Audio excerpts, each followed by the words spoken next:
Welcome everyone to the Monday night live Q&A with Dr. Rob. And speaking of Dr. Rob, there he is. So we're glad Hey, you're here. thank you. Dr. Rob, our first question for tonight is betrayed partner 13 months out. How can I tell when the cheater is lying and doubling down and when he's telling the truth? That's a great question. And often how do I know if he's lying? So Well, why what are don't you your start? thoughts? Tammy is a primary resource for betrayed partners calling, and she does some consulting or counseling and support. She gets a lot of calls. So I think, Tammy, it'd be great if you would begin that one, and then I'll I'd be jump in happy after to. you. Okay, great. So I I often share and this is trite and don't so please take I'm gonna say it and then I'm gonna frame it out. So if the lips are moving, it's probably a lie until the actions show that we're doing something different. So like I I prefer when partners are going like I'm gonna guard my heart, I'm gonna guard me, I'm gonna healthy boundaries, I'm gonna take care of me until you show with your actions that things are different. And the doubling down, a partner that is working on recovery, and I'm going to talk about that in just a moment, your actions will change. It won't be I'm doubling down. I'm not betrayed. Discovery was a year ago. So okay. I don't know if that's the same because it's 13 months out. So I'm going to stick with the first question. So if someone is doubling down and going, I didn't do it, I didn't do it, I didn't do that, rather than going, gosh, I can understand why my actions would, cause you, my previous actions would cause you to doubt that I'm telling the truth now. And here's here's the actions that will show you, where I was or what I was doing or whatever. Like, and not that everything has to be verified, but it kind of needs to have some actions that show that I'm doing something different. If the only thing that has happened is I'm not acting out anymore, I'm not doing that, then why would you believe that there's anything different? There's no recovery path. There's nothing that's showing you that the actions are changing. This is, and you didn't say you said cheater rather than addict, so I'm going to take you at that. So maybe it was a one-time cheat. Um, Often there's other things that are kind of associated with it, the lying and all of those things that are underneath it. But for when we talk about addiction and recovery, we're talking about working on, we used to go this way and now we're working towards going this direction. And it's a lifelong process. So we do understand that there's a difference between someone who cheated, the Vegas went to whatever, did something, you know, and then the chronic cheating or the more compulsive behaviors that are ongoing. I really believe, partners, that if you are working on taking care of you, you will start to get in touch with that part of you that goes, that doesn't feel right. That doesn't sound right. And you'll be able to go, I hear what you're saying, but the story I'm telling myself is that that doesn't ring true. So I'm going to be over here and take care of me. It isn't even about an argument. Like that doesn't help, anybody. Typically it becomes an argument. So it's a whole process. We betrayed partner. If you haven't done so already, I'll pull the information, but we have a betrayed partner work group. Angela Spearman does a great job with that. And then we also have Debbie McCrae does healthy boundaries. Again, another work group to support partners. We have drop-in groups. A lot of this is, learning to trust what your body and intuition is telling you rather than someone who is programmed to lie. Um, so hopefully that is somewhat helpful. What do you think, Dr. Rob? Well, Tammy, I just love when you take a while because when you take a while, I can sit here and think, what do I know about this and what little. So basically, I'm doing a little bit of research. And Tammy and I, we read a book on lying. Do you remember that? So I'm going to give Yes, I an no, I have it right here. Yeah, yeah, objective. This is an yeah. objective response. And yes, we can say if they show it in their behaviors and if they're more committed, and you don't have to nag them all the time and take responsibility for their behavior, all of that. But there is a way that you can tell if people are likely to be lying. And now, if the addicts hear that, they're going to think, "Oh my God, I know how to not lie now." But hey, whatever works. But I do want to tell you, spouses, because there is a fair amount of research, and Tammy and we were fascinated with this. Is that, and I asked it a question that was pretty easy.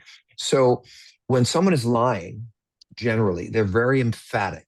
They're very black and white. They say the same thing over and over again. They use words like I swear that's exactly what happened. It appears when people are deceptive, liars overcompensate to appear credible, so they produce categorical or absolute statements like always, never, exactly, and repeating kinds of denials.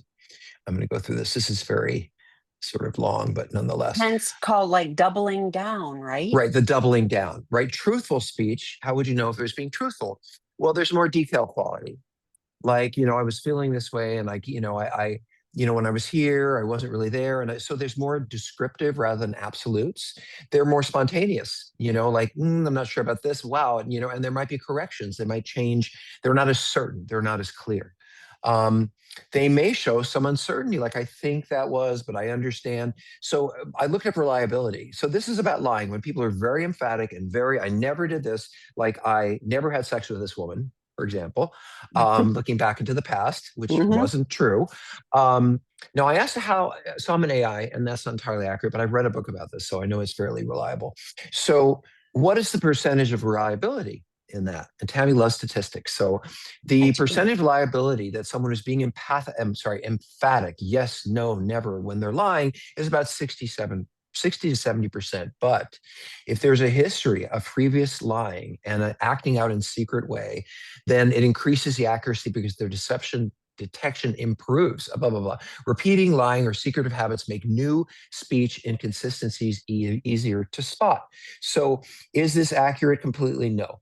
But I'll tell you what, when someone says to me, there is no way that I ever did this and I would never do this, and I don't know why you're accusing me, and they get defensive like that, I wonder what's happening here.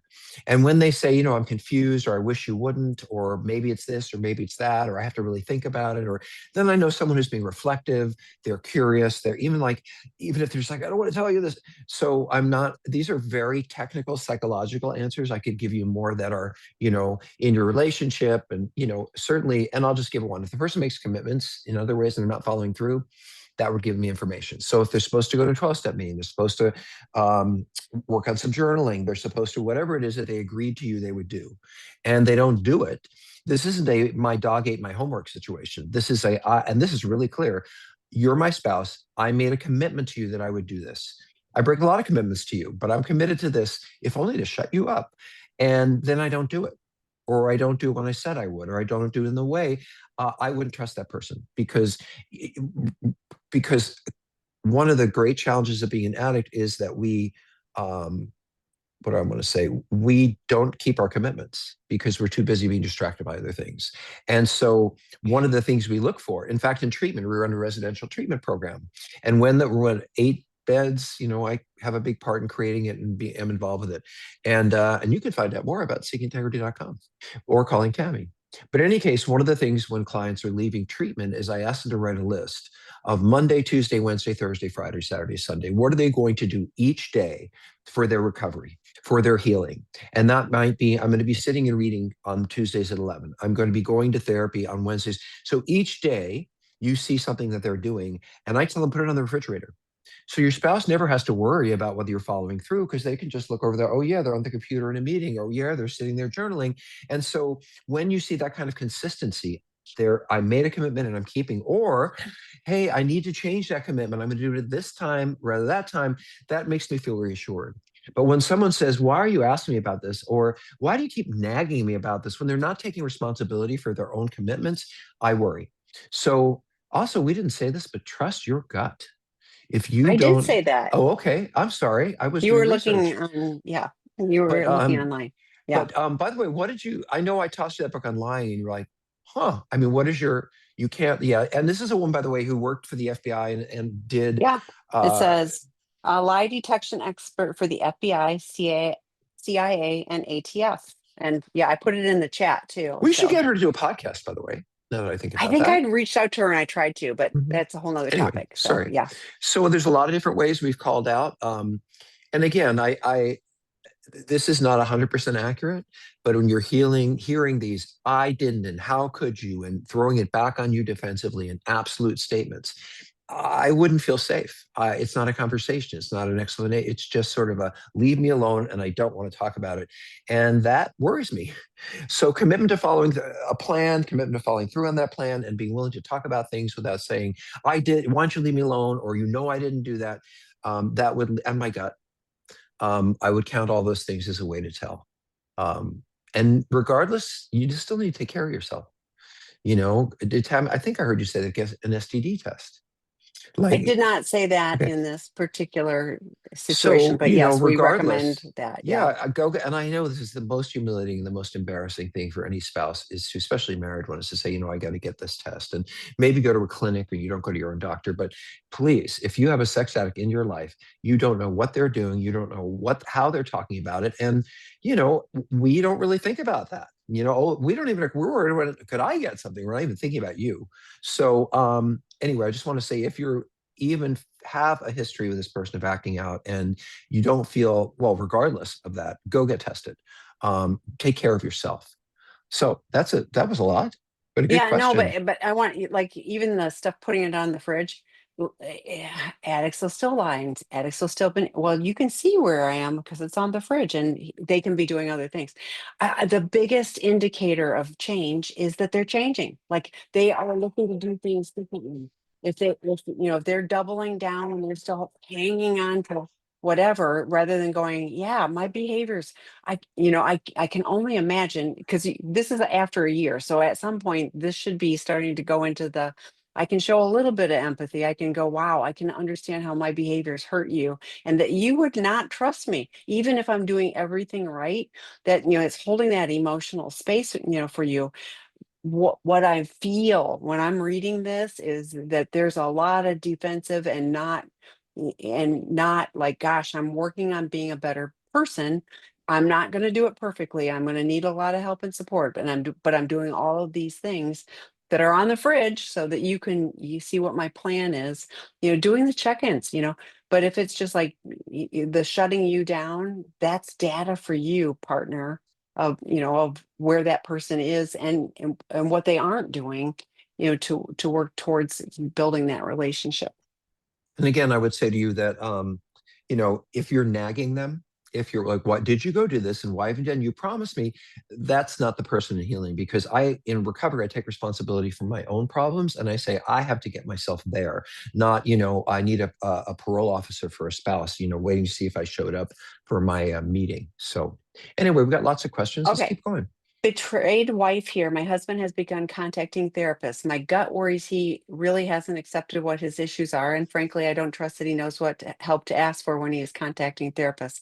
I want him to find his own way to therapy and refuse to hold his hand through this for his own good, but I am concerned he may not be perfectly honest in his correspondence with potential therapists. He has a history of lying to our previous marriage counselor, or at least minimizing. Would it be appropriate for me to ask to see a copy of the emails he is sending to these potential therapists? I'm going to start with this one. Yeah, I wish Here, you would. I make probably 100 referrals a week, and often they are through the betrayed partner, but they're qualified therapists. So I will give a list of people who are trained in this. If he's just reaching out for generalist therapists, yeah, like I don't care what he's sending. It's the wrong fit. Like this is like you have cancer. You want the cancer specialist. You don't want, the orthodontist, medical doctor, but wrong thing, so at some point, he can reach out to me, and TAMI at seekingintegrity.com and get a list. To me, this is more about and here's another thing. There's a bunch of people who are in the certified sex addiction therapist trained world that I don't refer to. I'm not going to elaborate on that, but I don't. So, if you want a list of people who are trained in your area, email me and tell me I'm a betrayed partner or I'm looking for help from, for my addiction, whatever. Like, be clear on which, what you're looking for. But yes, I hear all the time about, oh, we went to our marriage therapist. Their marriage therapists mostly are not trained in this. If it's a CSAT trained therapist who does couples therapy, that's a whole different thing. But even with that, we don't recommend couples therapy early in the process. So for you, like perhaps starting with, I do want you to take responsibility for this. And I've got a little insight here. Perhaps email Tammy, Tami, at Seeking Integrity to get a list of qualified therapists. And yes, actually, I'm gonna let Dr. Rob speak to this. Yes, he will lie and minimize. Like, so please elaborate on that from a clinical standpoint. Well, let me say it this way. A lot of therapists are very skilled at the things they do, and they may think they're well skilled at this. The problem is that it's such a clear specialty, as Tammy said, that I need to take the person, I need to treat them in a certain way, I need to challenge them in a certain way, I need to do the work in a certain way, and I can't just. And this happens sometimes. Oh, you have a lot of trauma. I'm really worried about that. And let's talk about your trauma. And maybe once we get through that trauma discussion, you will stop acting out. No, first I stop the acting out, and then I might be able to look at the trauma, or even worse, if your spouse was just a little more sexual with you and the two of you were able to spend more intimate time, you wouldn't be seeing 100 sex workers. And so therapists, however well-meaning and doing things that they typically do with other clients, you wouldn't do with these clients. And so I'll even take it further, Tammy, is that if I had lymphoma, I probably wouldn't want to see someone who treats breast cancer. I mean, it is very specific. So I would want to know who this person is. And by the way, I will say that, what was I going to say? We have something in therapy called collaterals, which means if I'm seeing Joe, I want to see a spouse. I don't want to see her long term. I don't want to see her ongoing or him. It's not my job. I'm not their therapist. But I want information. And there's nothing wrong with the therapist saying, as we're moving forward, I'd like your wife to come in and just get a sense. Let's see her as a collateral. So it's literally like gathering more information. Like, I want to see this report, or I want to talk to so and so. And the spouse can come in, even if just for 15 minutes. Besides, I don't know, Cami mentions addicts lie. So this is back in the day, Tammy, please forgive me. When I didn't see spouses and I didn't understand what they were going through, I thought they were awful crazy people. Because the addicts would come in and they'd, oh, my wife, this and that, and my husband, this, and the group would go, yeah, yeah, and so I was like, wow, they're really difficult. I didn't understand why they were creating this bubble of it's not me, it's them. So I think choosing very carefully. Part of that would be invited. Can I be invited into a session? Talking to Tammy, as she said, about really knowing who are professionals. Yeah, I think those are some of the ways, and you can always check it out. Ask Tammy, go to see someone, and say, "What do you think?" I didn't hear one thing though, Tammy, that I want to hear is, and maybe I missed it, is what this person's doing for their own therapy, their own healing, their own support, and maybe I missed that. So is that No, in? good Okay. point. So same thing, the for recommended support, very different recommendations. And that's why I'm going, like, if you email me, tell me who's looking for the help, and where you're located, because I need to make it, within state lines if you're in the US. Anyway, so, Mhm. but yes, the betrayed partner is support. It's a completely different, and this is accountability and, cognitive behavioral. It's very different. Addiction work is. So this is what happens a lot. They go see a therapist who says, I can work with a sex addiction or cheating or whatever. Mhm. And then they're going like, well, how was your week? And let's talk about whatever, and it doesn't, there's no accountability. There's no three-circle plan. There's nothing that is going to help the partner. And they can go see, I really like my therapist. Well, you like your therapist because they're not holding you accountable. You should respect the therapist. You should respect that they can help you with this very difficult issue and help you grow forward. But if you really like, like, honestly, it's one of my red flags. If a addict is going, oh, I really like my therapist, because you know what I'm hearing from the partner. No, I'm hearing from the partner, they're not changing. I'm, they're trying really hard in therapy. Another word I hate is the trying, like do or don't do, but it's like you gotta like this is different. And we have a window of time when we're willing. And if we get on the right path, we can do really well. And if we're constantly doing well, I need to work on this or I need to work. No, we need to get a solid, just like Dr. Rob said, get a solid foundation of not acting out. And then we can look at the deeper issues and all of that. But for you, partner, on the work group list, there's the healthy boundaries and the betrayed partner work group for him. the sex addiction 101 or porn addiction 101, if all of the acting out has been online, are good starting places. And many therapists, good therapists, are recommending, people participate in those. He'd have a 3 circle plan. He'd know what a 3 circle plan is. He'd know what sex addiction is and isn't. Like all of those things, that's the supplemental to the work. Drop-in groups for each of you separate.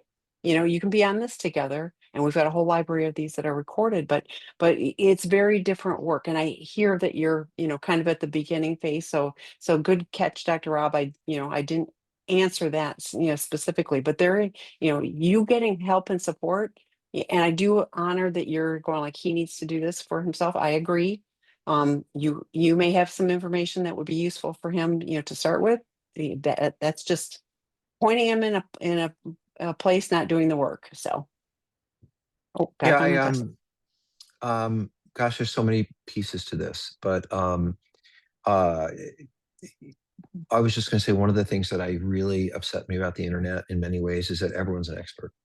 Everyone says that everyone does that. I was did a podcast, and someone said, "Well, what do you feel good best about your work?" And I said, "I'm an expert because I've spent 30 years doing this work, and I feel really good about the hard years that it took to put in and get a doctorate." And so I would want to do research. Well, who have you worked with before, and what is the direction that you're working in, and how. And you can ask these questions. You can say to your spouse, "I want some answers when you come back to these questions." So I guess there's also one more thing that if you're a spouse and you feel really uncomfortable with what you think is going on in therapy, as a therapist, I cannot talk to you unless I get a written release. So I don't care what your partner has done. I legally cannot speak to you without a written release. But you can leave me a message. You can call and say, Dr. Rob, I know you can't talk to me, but I want you to know that my husband or wife, they did this and they're lying or they're throwing things against the wall or whatever they're doing. And I know I can't talk to you, but I want to let you know.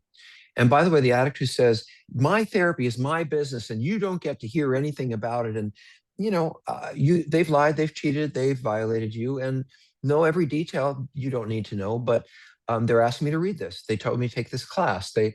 By the way, one more thing, when Tammy talks about all of these resources, I know some of you listening online, everything is on seekingintegrity.com, whether it's free groups or webinars or or the actual classes, the work groups that we teach, all of that you can find online. And I think we give away more than we ask from you. Just want to say that. So, and you do need support for you. Don't go out there as a spouse and not hang out with other spouses and learn. Okay. But to your point, he has a history of lying to our previous marriage counselor, or at least minimizing. Dr. Rob it has talked about, with clients when he was doing individual therapy, he would expect them to lie. I know you're going to lie to me, but we're Right. going to work towards, so there's with a good trained therapist, there's an expectation that this person will not be able to show up, with, just because stop the problematic behavior, that would be abstinence, but denial is I'm lying to myself. Like I can't face all of this until I can. But with work, we can. So it's one of those things. This is the journey, and yes, the expectation would be he would be lying and minimizing. A good CSAT trained therapist is going to help him, work through that. Okay. The trade here, why is it advised that we wait a year before making a big relationship decisions like separation? If we need to calm our CNS and central nervous system and focus on our recovery, and if they need to hit bottom and admit powerlessness or feel that the pain of change is less than the pain of staying the same, doesn't it make more sense for both parties to separate early on? I followed the hold off on relationship decisions for a year advice, and now I wish I'd step back from the relationship immediately. Here's it. So I think that was out of context or misinterpreted because yes, some people need a therapeutic separation or a legal separation, earlier in the process. Sometimes people make the decision to divorce after the first, discovery Right. and wish they hadn't. There could have been a place, for doing it. So it's just a little slow everything down, but a therapeutic separation, can be advised, early in the process. There are times when people are willing to put the relationship in safe harbor. And so I'm going to hold space. I'm going to work on calming my central nervous system so my brain is online so I can make a big life decision after waiting to see what the actions are. If the betraying partner is not doing anything, then it's like, okay, that's telling me some really good data. I'm going to get some, collaborative input on this. I'm not going to make this decision on my own, but I'm going to go, this is what I'm seeing. Oh, great. So I'm sorry. I'm really sorry because I hear you having regret that you held a year without making a relationship move. And if I was part of that misinformation, I'm really, I do feel terrible about that. First of all, everybody's on this journey for themselves, and there are people, and Carolyn, who came on our webinar, who's on the betrayal system or season 4 of that podcast. It's a whole different podcast. And she talked about, she was like, like the difference. She was in a group and some people chose to wait and some people chose to, and they were both going like, did I do the right thing? There's always that, did I do the right thing? When you know it's the right thing for you, do the right thing for you, regardless of what is Right. recommended. Like this isn't, nobody's walking in your shoes. This is about what do you need, for you. And if you're doing it and you've gotten, input and you've got support around it, do what you need to do for you. Yeah, and I want to say that in more, and Tammy, I really want to support that, and maybe I can be a little more forward about it, and as respectful as I can be. I'm not that powerful. None of us are. I can tell you stay. I think you should stay. It's a good idea, but you know, a year. You get to decide to some degree what feels right to you. And if I told you to stay, if I told you to leave, you might say, I'm not ready. If I told you to stay, you might say, well, I need to. So we will get, trust me, the internet, you'll get an AI, you'll get a million sources of feedback. Um, One of the things I would find really important is to talk to other spouses and not just get your information from professionals. And as Tammy said, each situation is different. Um, there's many ways to go about this. You could do an in-house separation, which is you've just taken a step forward toward, and I think of an in-house separation as being like roommates. We live together, but we don't sleep together. We have conversations, but they're not romantic. You can find ways to step back. I do. There is one thing, well, two things. First of all, I'd never say a year personally, and I'm not sure Tammy said. I might say 90 days, and only if there was an active process. So if I would say don't move on right now, it is because you're in therapy, they're in therapy, you're going to support groups, you're going to support. So there is an active process in place. So you can say, okay, we're at 90 days or whatever. Are we moving forward? Or are we not? And then maybe we need to take another month together, or maybe I need to start the separation process. One thing I really want to make clear is that I can't make anyone do anything. So if you think that, well, if I just left earlier, he or she would have stopped acting out, or if I had left earlier, that would have really given a message that they needed to get on it. Not really. It doesn't work that way. People are ready when they're ready. And the idea that something you're going to do is going to make me do something differently. You can tell me what you need. You can tell me what you want. But if you're asking me to do something and I don't want to do it, I ain't going to do it. And so I just want to say to you that this idea that I'm going to punish you until you change your mind, it's my job to confront. It's my job to challenge. That's why we're seeking integrity. That's why you do this work. Your job is to take care of yourself. And if you don't feel safe, I don't care what anybody said, find a way. And again, folks, it's in stages. One of the early things is, are you sleeping in a bed together? It's like we're fighting, you're sleeping with other people, you're looking at porn every day, but when we go to bed at night, we're lying together. Well, I wouldn't want to lie next to someone I don't trust. So maybe the first step is, we're not sleeping together. The next step might be, well, let's do an in month for a first month. We're kind of separated at home. So it doesn't have to be black and white. And you can go through stages because, as Tammy said, going from 0 to divorce, it would be overwhelming to me. Even going from 0 to you go get an apartment, depending on the level of abuse, and that might be too much for me. So again, it's what makes me feel safe, but there is nothing you spouses can do that can make us do anything. On the other side, I will say that 90% of the men who come to Seeking Integrity for treatment are in some kind of crisis. And well, 100%, nobody comes to treatment unless they're driven to go for some reason. It's not unusual for someone to say, I'm in treatment because I want to save my marriage. Um, but that doesn't mean that you're saying, I can live with this, I can't live with this, I don't, that you necessarily drove them to make change. So yeah, Tammy, I do want to say something about that because we are a wife referred program. It is almost often a spouse who says, I can't put up with this. I can't do this anymore. You need to go to get some treatment.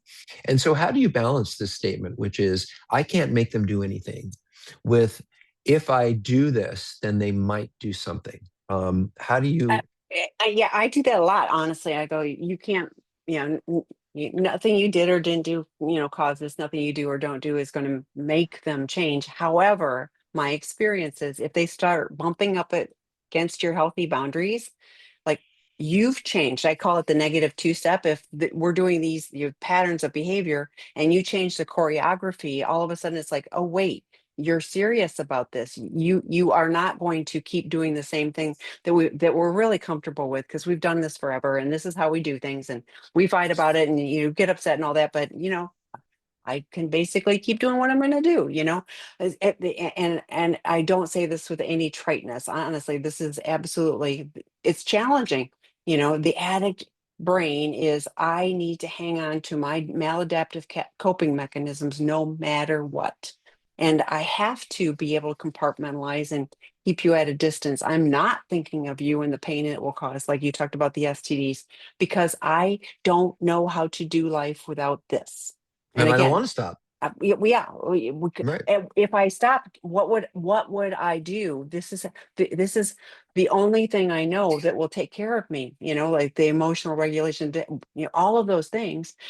So that's why this is complex and why we're talking earlier about you need someone who's qualified to do this work because this is tough, challenging work for the therapist to work with someone who's struggling with this. So um but I do think it's when an addict starts bumping up against boundaries, and I always say it'll get worse before it gets better. There will be, as soon as the system tries to change, there will be resistance to that change. So being prepared and having the support to be able to hold your healthy boundaries is what makes a difference, both for you, to take care of you, but also for that person to go, oh wait, I can't just keep doing the same thing. I was thinking about two things. One is that, um, I don't want to leave a relationship until that absolutely feels right to me. And I've had men in treatment say, well, I'm done with this spouse. I'm done. Well, but you've been acting out. And so you really don't know them. You don't really know the relationship. And if you stop acting out, you could leave them, but you'll always look back and say, well, maybe if I'd done this or done that. I've seen a lot of men. I wrote this book called Out of the Doghouse, and I had some reviewers read it, and they never read anything, but they did. And they said it made me cry. And I'm thinking, well, why, you're 57 years old. Why would you cry? And he said, because I look back and I think I could have made that first relationship work. And I just threw it away. And even though I love my spouse now, or my life is good now, I wish that I had been clear-headed enough to feel like I made the right decision in the right circumstances. I do want to say one more thing to you spouses, which is very direct, is if you're going to threaten, keep your threat. If you tell me, if you do this again, I'm leaving, which I wouldn't recommend saying personally, but if you say, if you do this, I'm leaving, you better leave. You better pack your little bag and go, because if you don't, then I have learned as an addict, oh, they'll threaten me, but they really won't follow through. And boy, is that permission for me to keep doing what I'm doing, because after all, you make a lot of empty threats. So be careful what you throw at us, because we're listening and watching. And if you don't do what you say you're going to do, we're going to find a new opening to try to get away with what we want to get away with. So that's a long answer to a simple question. Yeah, well, we've been doing long answers today, so That's it's okay. it's long answer evening. Okay, so I That's was okay. listening to a podcast on the topic of real recovery, and the host mentioned the betraying partner will take care of themselves, more exercise, diet, etc. Can you share how your perspectives on those things support recovery? Betrayed partner here. So yes, Tammy, you could talk about, well, you could give a I long answer to can. Yep. that. No, I won't give you the super long answer, but because we neglect all aspects of we just don't pay attention. Like, I was a hot mess when I came into recovery and I started working on, all of those things. I had to pay attention to that. It's part of like if someone's really doing recovery, which real recovery, we actually did a webinar on that. And I think it might have turned into a podcast. Don't know if that's what you're referring to, doesn't matter. But yes, we want to, body, mind, and spirit. Like it's recovery of all of those areas. As we're starting to be intentional, it recovery cannot be compartmentalized of like, well, I'm just not acting out. That's just abstinence. So we are looking at how do we, take care of ourselves, what, mindfulness about like I'm paying attention to what I do with my body affects what I do with my mind. And so I need to be intentional. I've shared this before during COVID. I didn't do well. And my therapist was like, you need to be intentional, pay attention to. And so when I was out for a walk, which is good for bilateral or a run, I was paying attention. And I have to pay attention to what I'm eating because certain Mm. things don't do me any good if I, do those things. And like I've been given this gift of recovery. I want to maximize the benefit of it. So I do see it as, all of the program stuff talks about this stuff too. And does everybody pay attention to all of those things? No, we get out of it what we put into. So that's the shorter. Well, I want to go back to what I just said, which is, to the addict, if you make a decision about staying or leaving, I want you to be really clear-headed and not say, oh, if I just stop acting out, I might have been able to stay with them.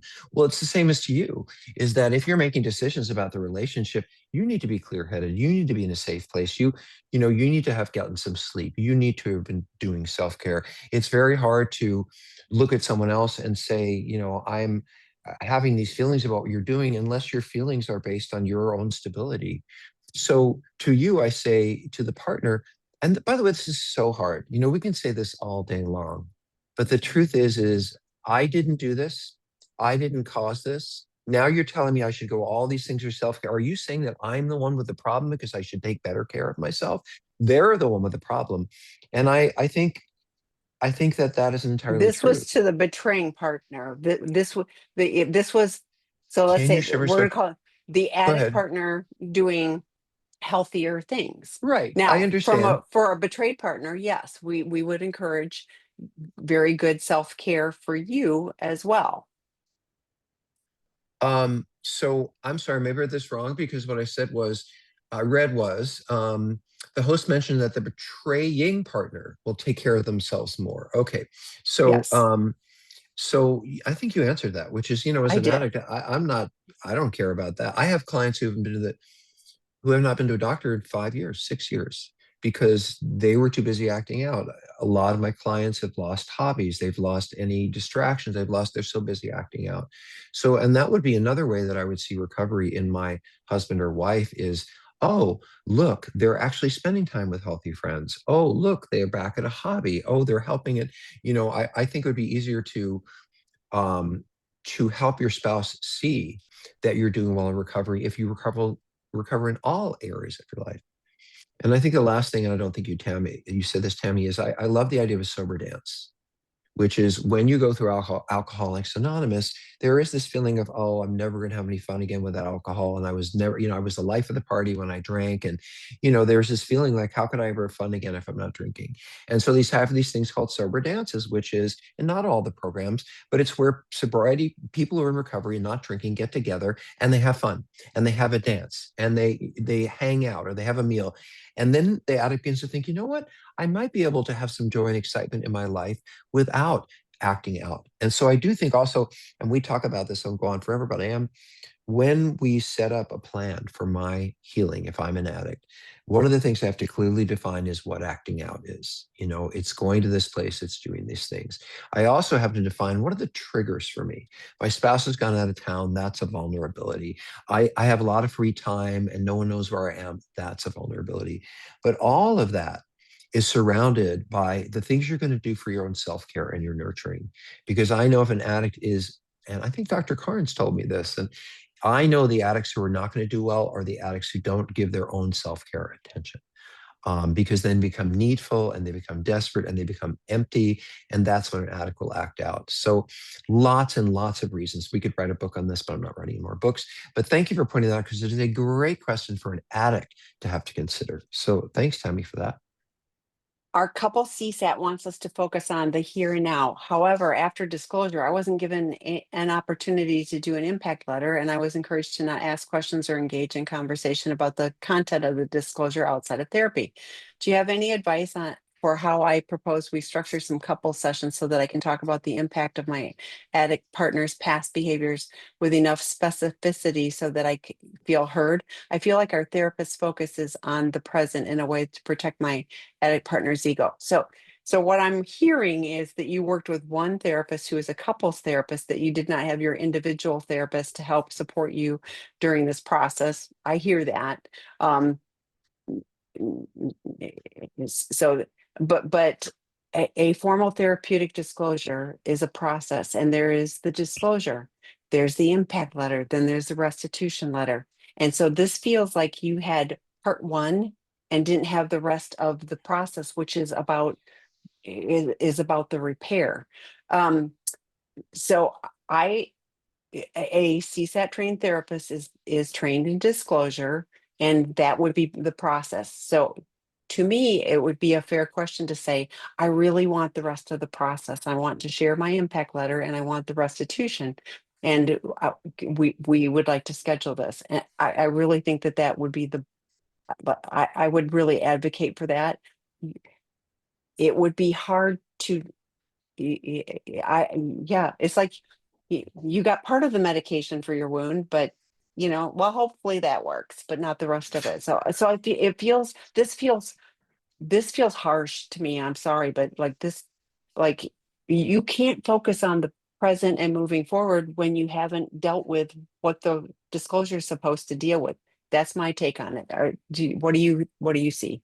Well, I just want to take one step back and give us therapists a little grace, which is sometimes, and I'm going to just be really respectful. Sometimes a partner can be so out of control. They can be demanding, they can be yelling, they can be, and sometimes the therapist has to slow things down and say, hold on, you guys need to be stable, both of you, before we move on to this next part. Now, what I wouldn't do is say, I'll let you know when we're going to do it. I would say, if things are going well in 45 days and 60 days. So I do think that the therapist, if they're really good, is assessing to what degree is this going to throw this relationship into the spin cycle. So I would probably make a list of questions and issues. I would say to the therapist, here and now is a nice idea, but it's not helping me. And why are you only, I mean, you can ask a therapist, why are you only focused on here and now? And I've been researching that, which is partners do very well. I went to a work group, at Seeking Integrity, and this seems to be the pattern in the plan. Why aren't I getting that? I think it is absolutely, I'm glad you asked this, but we're not necessarily the right person to talk to. The right person to talk to is that therapist. And then they get a response.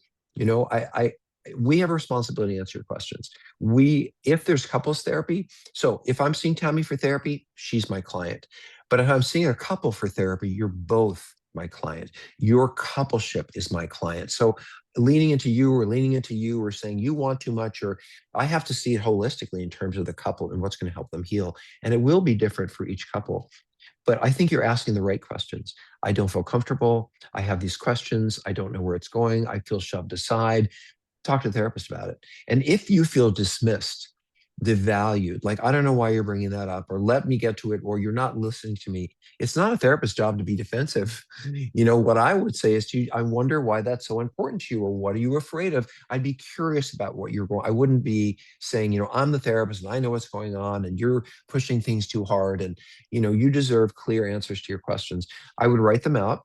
I would be clear about what they are. I'd let my spouse know before we go in the session. So there's nothing hidden. I'm coming in to talk about this and then see how it plays out.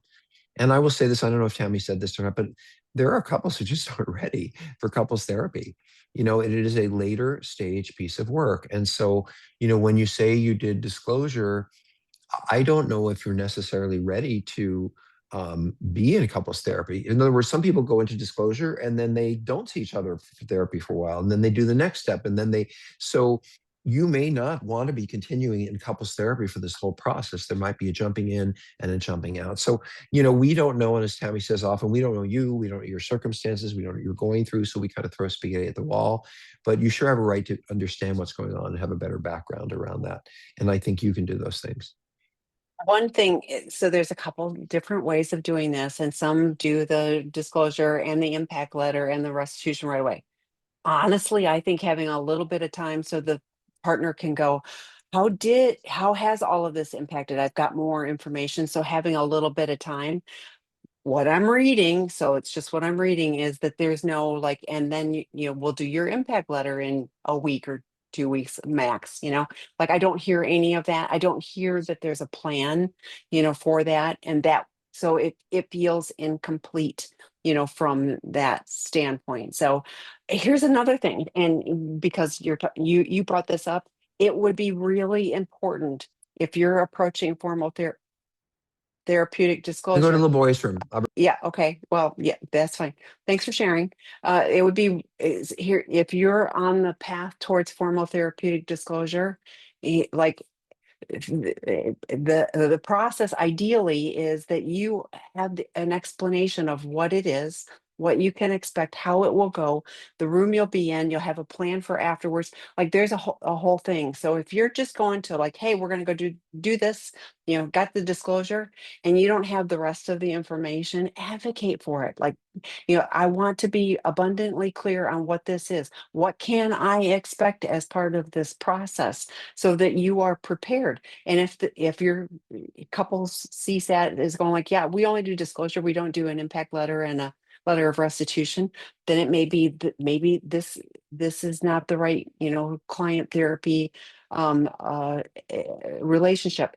I am with Dr. Rob that if you don't have individual therapists, yes, a CSAT couples therapist, the coupleship is the relationship. But even within that, in my opinion, I hate using should. Ideally, there would be this is like, here's how this process is going to go. Even if the therapist is talking to the two of you, addict partner this, betray partner this, so that everybody's got clear expectation on how this process will go and what to expect. And you kind of bring up too why it is helpful for each of you to have your own therapist. I did a training this last week, and they did a demonstration with two therapists and the two clients. And I was sitting there thinking, man, I would not want to be the one person navigating all of this, because the one person paying attention to their person and kind of keeping an eye on the whole situation was a lot. Yeah, I thought these guys must be exhausted after they do this. I mean, so it would be challenging, but please advocate and say, it's really important that we do this. And some things are going to come up, and having those questions, you can't just go, well, I'm going to shove that in the closet, and now we're going to go on, and it's all going to be fine from here. That isn't how this betrayal process and addiction works. So, okay, next question. You're muted. Betrayer, 7 years from My discovery, dog six was years. barking. Oh, that's okay. Just Okay. saying hi. Betrayer, 7 years from discovery, 6 years in therapy and weekly SAA, worked steps 3 times, has sponsees, sponsors, accountability partners. She's sporadically in recovery. We continue to struggle to connect. In times where I feel disconnected, I struggle to show up for her and be patient and empath- uh, um, empathize. Empathize. I know, I was like, I get yeah, empathize. I I get. know it was hard, and communicate. No sexual slips, but struggled to be honest early in recovery. When I don't communicate, it comes through as lies because of my past acts, devastating to spouse. How do we break through? Well, I want to just read into some of what I'm reading. And again, I don't know you, I don't, but I pay a lot of attention to language. I think it's one of the things that, like Tammy said, trying. I really listen to someone says, oh, they're trying. It means they're not doing. So there's a little bit of blame here. When you say first sentence is, I'm doing so well. I'm sure you are. I'm doing this, I'm doing that, I'm doing this, I'm doing that. But she is sporadically in recovery. Well, right from the get-go, you have blamed your partner. If they were doing more, things would be getting better. If they, I don't, I, I can't judge someone else's healing recovery.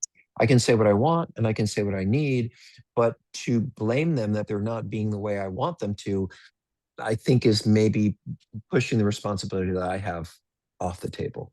One of the things that I think is important in this question is, when you struggle to connect, have you ever connected?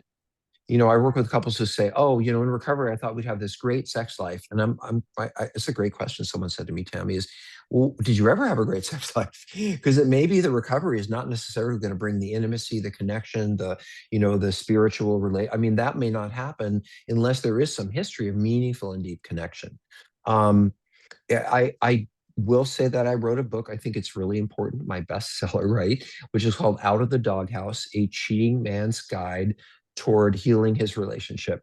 And I wrote this because I don't think there's a man on the planet I've ever met, thank you, Tammy, who understands what a woman goes through when she's been betrayed. And by the way, there is a Christian version of that book because you beat me to it. Oh, no, Because don't you just love how I can pull them out of the, I yeah. understand that some of the work for some people needs to be surrounded with scripture. And so I sat down with a pastor friend of mine who I love, and we worked on that version. But in any case, and then we teach a course called Out of the Doghouse. And the reason I tell you this is you may not know how to be empathic. There are ways of saying things. There are ways of expressing things. There are ways about being curious that, I don't, someone asked me, I did a podcast today, and they said, why aren't addicts more empathic toward their partners? And for me, I would say I never learned. I didn't grow up with a lot of empathy and compassion and focus on my vulnerabilities. It's just not what happened. I don't know how necessarily to be empathic and non-defensive, but this is something you can learn. And so it may just sometimes therapy isn't as, well, like airy fairy, like we're gauging how we're feeling and we're looking in 6 sessions. And sometimes it's as simple as, do you even know how to do that? Have you ever done that? Um, I wonder also how much, Tammy, could you talk a little bit about Thanos? Because um, intimacy is built through disclosure and being vulnerable. It isn't built, well, it isn't about sex. And so, Tammy, I was wondering, could you talk about ways that they might work on connection on a regular basis rather than looking for this big thing to happen? And we do, I'm looking at, like, you'll be shocked. I have a link to the Fanos. It's a check-in, and there are many check-ins. So this is just one. Debbie McRae has shared fine, but there's others. But it's ideally, you both are doing this. Ideally, it's a couple of minutes. So this is not like, oh, every day we've got to spend an hour doing this, but it's just starting to have that communication. I had someone who the N is for needs, and I had an addict partner, big surprise, that did. I don't have needs. I don't like needs. That's his work to do, but he was able to change it nice. And I said, great. I mean, you can make up your own. I was talking to a couple the other day and they were like, we made up our own. Mhm, Great. mhm. Like this is the stuff that we need to check in on. I had somebody that talked about I think it was Fanos, but they wanted A at the end. So they changed it to, so they put the affirmations at the end. Great. That's called customization. You make it work for you. What is going to be meaningful for you? And this is not the thought police. I don't need to know. I just need to know where you're at, where you are emotionally. Oh, I'm going to have a stressful, you're doing it in the morning. I know my day at work is going to be a little stressful. So here's what I'm going to do for self care during that. You know, uh, it's just starting to communicate. Like this is stuff that probably hasn't happened over the course of the relationship in any kind of real or meaningful way. You can dive deeper into stuff and you can schedule, meetings with each other, at regular basis to dig into some, things like I got a little situation here, would like to talk about that. Can we schedule a time? Great. But then it's scheduled and you're planning and you're able to both show up for that. So I mean, communication on every level is usually shattered by addiction, and betrayal. So learning to have some, places where we can connect on a communication basis, it's a starting point. I wanted to mention two more things about this, which is one, this is a place for couples therapy to be useful. This is a place where we both have a goal of connecting deeper and we have all this history, and you're sober and your partner has done work on themselves. I'm not going to qualify what was too much or not enough, but you both agree that this is something you both want and you want to figure out how to get it. It's a practice, especially since you've been acting out, and acting out is the anti-empathy. And acting out is, if you know what I'm doing, it's going to upset you, so I'm going to just lie to you so that I don't have to worry about what you're going to feel and say, because you're not going to know. So here's one more thing. Oh, about honesty. So addicts, part of being an addict is not simply our acting. It's also how we relate. And we are so afraid of conflict. We are so indirect. I mean, look how indirect we are. I'm so angry at Tammy that I'm going to have sex with someone else. I mean, that's how indirect we are. So, um, I, it is a difficult dynamic when I've got an addict who is beginning to feel good about themselves. They're doing the right things. They're stable. They were in recovery, and their partner is very, very angry. And of course, you want your partner to sing your praises, but that's not where you're going to get it when you've betrayed them. Um, Also, I was going to say something else about that. Uh, oh, uh, I just want to say I read words very carefully, and so I love this. I struggle to be honest early in recovery. Well, you actually weren't honest, you know. So I do think there's a little bit of not owning my part in this. Look how great I'm doing, and they're not. And if they were more open, I don't. Yeah, there's a lot to learn here. What makes me feel intimate? What makes me feel close? What supports us in our growth? I think it could be a lot of education and couples therapy. Um, yeah. So, Tammy, we should move on. I really like the next question. I really want to answer it before we get stopping. Okay, so the next one is, should I marry my partner if he's a cocaine addict and now I discovered he's a sex addict? He attended a treatment center and was working with a therapist and going to meetings. Um, so my best answer is I think you have to understand. Um, so I had a tattoo done and I don't particularly like how it looks. And my husband said to me before it, he said, this is for the rest of your life. This is not going away. And it's, oh, yeah, I understand that. And so, but really it is there, whether I like it or not, it's for the rest of my life. And so I think it's the same kind of thing. You really have to look at, is this something that I'm ready to take on for the rest of my life? It's not about looking at them, which is what you did, and say, well, he's this and he's that, and maybe he's this. It's about, you have to understand, if you have children with this person, what is trust going to look like? If you are sharing finances, I think we are vulnerable, and I know your spouses don't want to hear this, but we are vulnerable our whole lives to acting out as a mental health issue. Depression, I'm vulnerable my whole life. Anxiety, I'm vulnerable all my whole life. Acting out is a vulnerability that I have. And so, as a spouse, now I know many spouses would say, run as fast as you can. I can't judge your feelings toward this person and what it means. I just think you need to be very clear on what the life of a partner is like, and what you would want to see in your partner if they were in recovery. Um, so I'm sad for you that you're walking into a situation, you're trying to make decisions about this, but I'll tell you what, 90% of the spouses, I'm making these numbers up, 90% of the spouses don't know what's going on. They get in a relationship, and 5 and 10 or 40 years later, they find out that they've been married to someone who's doing all this stuff.